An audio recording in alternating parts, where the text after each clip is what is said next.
forward. All right. My name is Laurie Lowe. My husband and I live on the once beautiful South Fork of the Guadalupe River and have for 29 years. We are approximately 5 miles below Camp Mystic.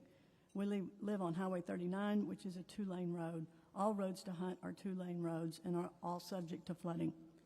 The initial plan in a normal flood is to stay put because of that.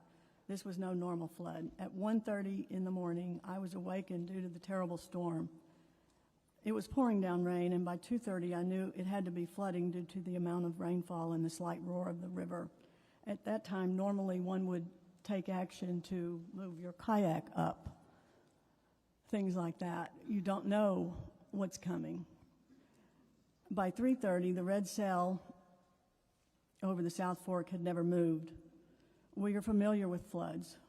With an outside light, I could see the flood rising and moving aggressively towards our home. At 4:05, we hurriedly self-evacuated in my husband's large pickup as the floodwaters were fully surrounding our home. As we drove up our driveway, the flood was chasing us. It was rising so fast. But we knew that Highway 39 in front of our house was at a higher elevation. It was only about 100 yards to reach the highway, out of the reach of the roaring flood, higher ground. Had we needed to go higher, we easily could have by way of a paved county-maintained road across from us. Had we turned left on 39, we knew we would run into low water crossings, now flooded. We also knew that if we turned right on Highway 39, we would be driving towards 2 flooded state bridges. In a normal flood, you stay put because of that. This is no normal flood.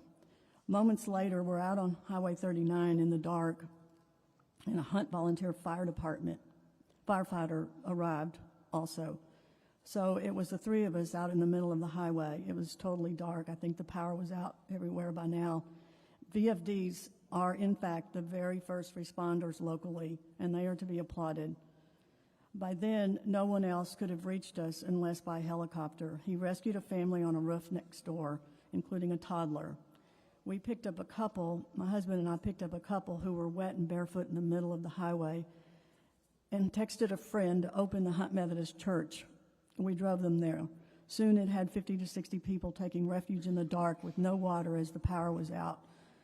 We are fortunate to have a shelter along our part of Highway 39. At what point did I realize the flood was way worse than ever? Really, it was when I saw it coming at our house. So 3:30, this was a historic, never seen before flood.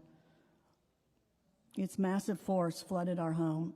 Our house remained intact while it was flooded with 12 feet of water, ferocious, violent water, slamming everything around, moving things out of the house that were way too big to have been pushed out normally. So move to higher ground equals 100% success ratio. No, I don't have those statistics or proof, but I believe that moving to higher ground gives us the highest chance of success. Our visitors were the largest number of those who perished. It is heartbreaking, but also telling that 90% of those who perished were visitors. Thank you for your testimony, Ms. Lowe.